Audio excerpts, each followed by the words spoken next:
Kita intro dulu.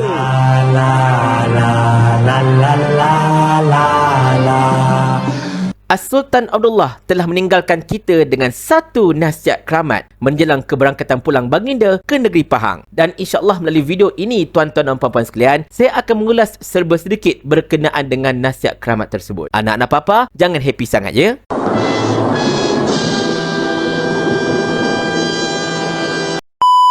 Assalamualaikum warahmatullahi. Diam tak diam, sudah 5 tahun As-Sultan Abdullah Ibni Sultan Ahmad Shah menjalankan tanggungjawab selaku Yang Dipertuan Agong yang ke-16 untuk negara kita ini. Dan besok merupakan hari keberangkatan pulang baginda ke negeri Pahang untuk kembali menjalankan tugas sebagai Sultan Pahang. Dan insya-Allah tempat baginda selaku Yang Dipertuan Agong akan diambil alih oleh Sultan Ibrahim Ismail Ibni Sultan Iskandar, iaitu Sultan Johor, yang akan memikul tanggungjawab sebagai Yang Dipertuan Agong yang ke-17 untuk negara kita ini. Sedikit backstory tuan-tuan dan puan-puan sekalian. Semua tahu As-Sultan Abdullah telah mengambil alih jawatan Yang Dipertuan Agong daripada Sultan Muhammad ke-5, iaitu Sultan Kelantan, pada tahun 2019. Dan ketika pemerintahan baginda As-Sultan Abdullah inilah kita dapat saksikan begitu banyak sekali peristiwa yang berwarna-warni yang berlaku dekat negara kita ini. Pada peringkat awal pemerintahan baginda, negara kita ini berhadapan dengan pandemik COVID-19 yang sangat-sangat mencengkam sebenarnya. Dan dalam pemerintahan baginda inilah kita memerhatikan berlaku satu perkara yang tak pernah berlaku dalam sejarah, iaitu pertukaran kerajaan negara kita ini ketika pertengahan penggal, iaitu ketika kerajaan Pakatan Harapan 1.0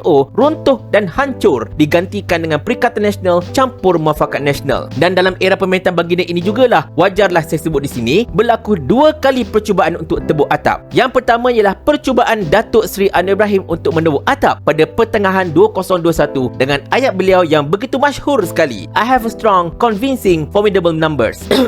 Jangan tak ingat benda tu tahu. Dan yang kedua, sudah tentulah langkah Dubai yang begitu hangat diperkatakan pada hujung tahun 2023, tetapi malangnya tidak menjadi kenyataan. Dek kerana itulah saya merasakan nasihat keramat oleh As-Sultan Abdullah ini sebenarnya terguna pakai untuk semua pihak, bukan untuk satu pihak saja. Sebab saya tahu anak-anak papa pastinya akan memainkan, oh tengoklah As-Sultan Abdullah sebelum baginda berangkat pulang pun baginda hentam Perikatan Nasional. Tak, baginda tak hentam Perikatan Nasional semata-mata bang. Baginda As-Sultan Abdullah mentadbir negara ini selama 5 tahun. Dan dalam 5 tahun itu, macam-macam perkara yang terjadi seperti mana yang telah saya sebutkan ketika awal video itu tadi. Kalau nak cerita tentang tebuk atap, bukan Perikatan Nasional sahaja yang cuba hendak tebuk atap, tetapi Anwar pun cuba nak tebuk atap. Cuma tak jadi kenyataan je masa tu kan. Tetapi tak apalah tuan-tuan sekalian, di sini saya ingin membacakan sedikit keratan yang telah dipetik oleh media. Media biasalah, dia petik ikut suka dia lah kan. Dan saya akan ulas berdasarkan kepada keratan itu sahaja. As-Sultan Abdullah, tuan-tuan dan puan-puan sekalian, antara lain telah bertitah menukar kerajaan tidak menjamin apa-apa, tidak menjamin kestabilan, tidak menjamin apa-apa perkara. Kita tidak mampu mempunyai kerajaan yang tidak stabil. Elok fokuskan untuk memajukan ekonomi negara, mengharmoni rakyat, menyatukan semula semua kaum. Jadi jangan berfikiran sempit. Itulah dia tuan-tuan dan puan-puan sekalian, antara nasihat daripada As-Sultan Abdullah menjelang keberangkatan pulang baginda. Dan insya-Allah izinkan saya untuk mengulas 4 keratan utama yang saya nampak daripada perkara yang telah dikongsikan oleh media-media negara kita ini. Yang pertamanya, As-Sultan Abdullah telah bertitah menukar kerajaan tidak menjamin apa-apa, tidak menjamin kestabilan, tidak menjamin apa-apa perkara. Yang ini sebenarnya saya setuju dengan As-Sultan Abdullah, bukan tak setuju, sangat-sangat setuju sebenarnya. Menukar kerajaan tidak menjamin kerajaan yang baru itu lebih bagus berbanding kerajaan yang lama. Mungkin saja kerajaan yang baru itu lebih teruk berbanding kerajaan yang lama. Sebagai contohnya, semua ingat kerajaan Perpaduan Madani ini akan menjadi lebih bagus berbanding dengan kerajaan Perikatan Nasional campur Muafakat Nasional 33 bulan. Tetapi akhirnya tuan-tuan dan puan-puan sekalian, terbukti sangat-sangat betapa kerajaan yang ada pada sekarang ini lebih hampeh berbanding dengan kerajaan yang terdahulu. Jadi menukar kerajaan ini belum menjamin apa-apa sebenarnya. Tetapi untuk berbicara berkenaan dengan konteks ini, izinkan saya menyebut betapa aspirasi rakyatlah yang sebenarnya membawa kepada hendak menukar kerajaan ini. Terutamanya pada ketika ini tuan-tuan dan puan sekalian, semua tahu kerajaan Perpaduan Nasional ini adalah kerajaan yang paling tak boleh pakai. Bayangkan, rakyat begitu tertekan dengan asbab ekonomi, dengan cukai yang semakin naik, dengan subsidi yang semakin ditarik, dengan bil-bil yang semakin dinaikkan harganya, dengan segala benda kemudahan yang rakyat terima selama ini, tengok-tengok direnggut satu persatu oleh kerajaan atas alasan nak menjimatkan perbelanjaan konon-kononnya.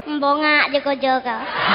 Tapi Perdana Menteri manja naik helikopter boleh pula. Lain macam kau kan. Dek, kerana semua itulah tuan-tuan dan puan sekalian, rakyat makin lama makin kurang kuasa membeli. Rakyat makin lama makin tidak berbelanja. Kedai-kedai semua mengeluh betapa tidak ramai lagi orang yang datang membeli barangan mereka. Bahkan ada yang terpaksa gulung tikar. Dek, kerana tak tahan untuk menanggung kos-kos yang semakin negatif ini, tuan-tuan dan puan sekalian. Bahkan dalam era kerajaan perpaduan madani ini, kita dapat lihat ekspor kita merudum, kita punya FDI mengecil, kita punya equity dijual merata-rata, tuan-tuan dan puan sekalian. Dan ini semua membawa satu natijah buruk kepada negara kita ini. Pelaburan luar yang dicanang-canang masuk, tak masuk-masuk pun sebenarnya. Inilah dia kerajaan perpaduan madani, tuan-tuan dan puan sekalian. Dan dek, kerana semua itulah rakyat kata enough is enough. Kami tak tahan lagi dengan kerajaan Anwar ini. Kami ingin tukar, kami inginkan kerajaan baru. Betul, kerajaan baru itu belum tentu lebih bagus berbanding kerajaan lama, tetapi mereka sanggup untuk mengambil risiko itu daripada terus kekal 4 tahun lagi dengan kerajaan yang cacar merba ini. Kemudian Sultan Abdullah telah bertitah, kita tidak mampu mempunyai kerajaan yang tidak stabil. Yang ini saya cukup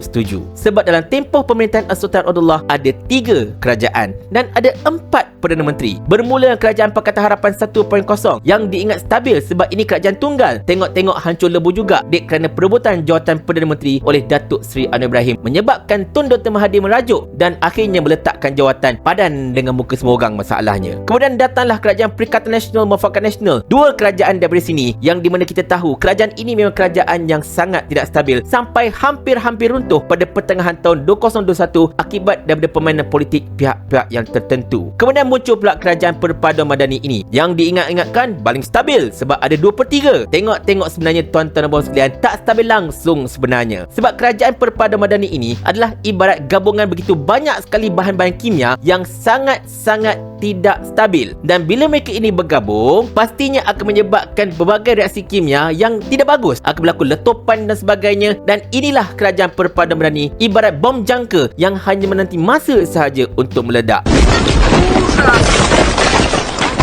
Bayangkan kalaulah mereka ini stabil, tuan-tuan dan puan sekalian, taklah mereka ini sangat-sangat goyang dengan langkah Dubai sampai nak pindah akta lah kononnya, sampai report bos Sosma, macam-macam benda lagi. Nampak sangat mereka cuak, dan oleh kerana mereka ini cuak, nampak sangat mereka ini tak stabil sebenarnya, tuan-tuan dan puan sekalian. Jadi kalau bercerita tentang kerajaan tak stabil, jangan tuning jari kepada kerajaan Perikatan Nasional sebagai contohnya. Pakatan Harapan Barisan Nasional Madani ini pun sebenarnya sangat-sangat tidak stabil. Yang ketiganya, Sultan Abdullah telah bertitah, elok fokuskan untuk memajukan ekonomi negara, mengharmoni rakyat, menyatukan semula-semua kaum. Yang ini tuan-tuan sekalian, saya setuju tanpa bahas. Sangat-sangat setuju. Sebab kita tengok tuan-tuan dan puan-puan, kerajaan kita pada ketika ini macam tak fokus langsung agenda untuk memberdayakan rakyat, untuk memajukan rakyat, untuk memantapkan ekonomi, untuk mengharmonikan hubungan antara kita serta menyatu padukan hubungan antara kaum. Kita lihat macam ekonomi, saya rasa saya tak payah sebut banyak kali dah. Banyak kali saya sebutkan yang kerajaan ini hanya fokus untuk mendakwa itu, mendakwa ini, cari salah orang itu, cari salah orang ini, cuma untuk menangkap orang itu, menangkap orang ini, konon-kononnya untuk menyelamatkan negara disakau. Padahal 47 kes dilepaskan begitu sahaja. Itu ke namanya untuk menyelamatkan negara daripada penyakau. Dan agenda ekonomi langsung tidak diberikan tumpuan. Bayangkan, hanya selepas 9 bulan mentadbir, baru mereka ada satu blueprint ekonomi. Itu pun sekadar naratif ekonomi saja, tuan-tuan dan puan sekalian. Naratif, bukannya blueprint yang benar-benar kokoh. Sampai Maybank mengeluarkan email menyatakan kerajaan ini tak ada agenda ekonomi, kerana itulah pelaburan agak sukar dekat negara kita ini. Dan benda ini diterjemahkan dengan FDI kita yang menguncup, KDNK kita yang menjederhana, macam-macam lagi. Kalau saya cerita habis, panjang video ini tuan-tuan sekalian. Dan bila rakyat makin lama makin tertekan dengan ekonomi yang macam tak apa-apa ini, of course tak harmoni lah. Sebab masing-masing tengah serabut, masing-masing tengah berasa kacau, merasakan tak selamat sebenarnya duduk negara kita ini, dek, kerana masalah ekonomi yang tidak berpenghujung. Dan ditambahkan lagi dengan tindakan beberapa pihak, terutamanya dalam kerajaan, yang cuba untuk masuk campur urusan agama Islam yang tidak ada kena-mengena dengan mereka masalahnya. Inilah yang menyebabkan hubungan antara rakyat menjadi semakin tak harmoni dan juga perpaduan antara kaum semakin lama semakin kendur. Bukan salah rakyat, bukan salah pembangkang, tetapi salah kerajaan juga sebenarnya, tuan-tuan dan puan sekalian. Jadi nasihat Sultan Abdullah untuk fokus kepada perkara sepatutnya itu adalah tepat. Kerajaan, tolonglah buat kerja macam kerajaan. Anda itu kerajaan kerajaan, bukan lagi pembangkang. Kalau anda tak kerti buat kerja, sila letak jawatan beramai-ramai, berambus anda di Putrajaya biar orang lain menjadi gantinya. Dan yang terakhir, As-Sultan Abdullah telah bertitah, jangan berfikiran sempit. Yang ini memang saya sangat-sangat setuju. Contoh fikiran sempit ni macam mana tau tuan-tuan dan puan sekalian? Bila konon-kononnya nak menyelamatkan ekonomi negara, nak memantapkan ekonomi negara, nak mengurangkan hutang negara, apa yang kerajaan buat? Mereka hanya fokus untuk menaikkan cukai, menarik subsidi, menaikkan tarif dan juga tidak lagi memberikan apa-apa faedah kepada rakyat. Inilah yang kerajaan tengah lakukan dan mereka beranggapan inilah satu-satunya cara untuk menyelamatkan ekonomi negara kita ini. Padahal banyak lagi langkah yang boleh dilakukan untuk memastikan rakyat juga bahagia, dalam masa yang sama juga ekonomi negara ini terpelihara. Tapi mereka tak nampak benda tu. Mereka tak nampak benda tu. Fikiran mereka sempit, sesempit pemikiran orang-orang yang langsung tidak punya akal fikiran, tuan-tuan sekalian. Inilah dia masalah kerajaan kita sekarang. Dan apa yang berlaku? Pemikiran sempit inilah yang menyebabkan rakyat makin lama makin merana. Jangan kata pemikiran sempit ini ialah pemikiran yang tertumpu kepada agenda kaum ataupun mana-mana agama sahaja tau. Bab ekonomi yang tak berkembang ini pun merupakan satu contoh pemikiran yang sempit. Jadi secara keseluruhannya tuan-tuan dan puan sekalian, saya memandang nasihat daripada As-Sultan Abdullah ini adalah bagus untuk semua. Bukan untuk kerajaan saja, bukan untuk pembangkang saja, tetapi untuk semua. Sebab baginda telah melalui segala-galanya tempoh 5 tahun ini sampai baginda dah tak mampu untuk berfikir lagi dah tentang apa lagi lah nak jadi lepas ni masalahnya. Dan sekarang saya yakin baginda telah pun lega kerana tugas baginda selaku Yang di-Pertuan Agong telah pun tamat. Dan kini Sultan Ibrahim pula yang bakal menanggung tanggungjawab memikirkan tentang perangai ahli-ahli politik yang langsung macam budak-budak tak sekolah ini, tuan-tuan dan puan sekalian. Tetapi sebelum saya mengundurkan diri, izinkan saya untuk mengambil sedikit kesempatan daripada video ini untuk menyampaikan luahan rasa rakyat kepada Yang di-Pertuan Agong. Rakyat sekarang ini, wahai tuanku, tidak ada tempat bergantung sebenarnya. Mereka tidak tahu ke manakah lagi tempat untuk mereka mengadu akan segala kebejatan dan juga kebobrokan yang dilakukan oleh kerajaan pada ketika ini. Mereka nak mengadu kepada ahli-ahli parlimen pembangkang. Macam mana yang kita tahu pembangkang ini kurang berfungsi pada ketika ini. Tambahan pula, pembangkang sentiasa ditekan dengan pelbagai akta dan juga ugutan-ugutan undang-undang seperti Akta Hasutan, seperti 3R dan macam-macam lagi, sehingga mereka ini menjadi takut untuk bersuara. Nak bentangkan dekat parlimen, belum tentu Speaker Dewan membenarkan bentangan itu dilakukan. Sudahnya suara rakyat tenggelam macam itu sahaja. Nak harapkan orang macam saya, macam YB Viral dan ramai lagi, kami ini cuma mentimun tuanku. Kami menggolek luka, kami digolek peluka masalahnya. Jikalau kami bersuara lebih-lebih, sudah tentulah polis dah menanti dekat rumah kami pukul 3 pagi. Sudah tentulah akan tiba panggilan telefon meminta kami datang ke balai polis mana-mana untuk memberikan keterangan. Jadi kami ini tidak mampu untuk bersuara dengan lebih jelas. Kami tak mampu untuk lebih lantang. Bahkan kalau kami mampu untuk bersuara pun, kami tak mampu melakukan apa-apa. Kerana itulah rakyat sangat-sangat bergantung harap kepada paduka tuanku untuk menjadi payung yang menaungi rakyat Malaysia ini untuk mendengar suara rakyat. Dan sekali-sekala tolong ketuk kepala Perdana Menteri itu. Tolong beritahu Perdana Menteri, "Woi, kau buat kerja macam orang gila. Jangan kau buat hal. Ini rakyat aku. Aku nak rakyat aku bahagia. Tolong buat kerja elok-elok sikit." Itu yang kami harapkan sebenarnya tuanku. Sebab tidak ada tempat lagi di dalam negara kita ini untuk rakyat Malaysia bergantung harap selain daripada Duli Yang Maha Mulia, insya-Allah. Pastinya saya yakin dengan kewibawaan dan ketegasan As-Sultan Ibrahim selaku Yang di-Pertuan Agong, negara kita ini boleh dibetulkan kembali kepada landasan yang sepatutnya dan kerajaan ini tidak lagi dapat melakukan perkara seperti mana yang disebutkan oleh Sani Hamzan ini. Kerajaan ni kerajaan kami, jadi ikut suka kami lah. Paling kurang aku ada formula. Ni kau ada menteri berlambat-lambat ni, satu formula pun tak ada. Otak letak dekat mana? Saya ulang. Sampai Abang Jamil mampus.